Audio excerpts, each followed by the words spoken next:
Kawneer.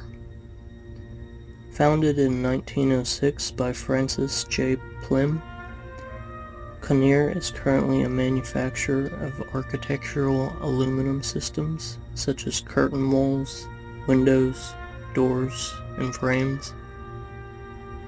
A search of Kawneer's hardware catalog shows that they sell locks. However, Kawneer does not manufacture locks. Rather, they rely on third-party lock companies such as Adams Wright, Yale, Schlage, and Corbin Russwin, to name a few.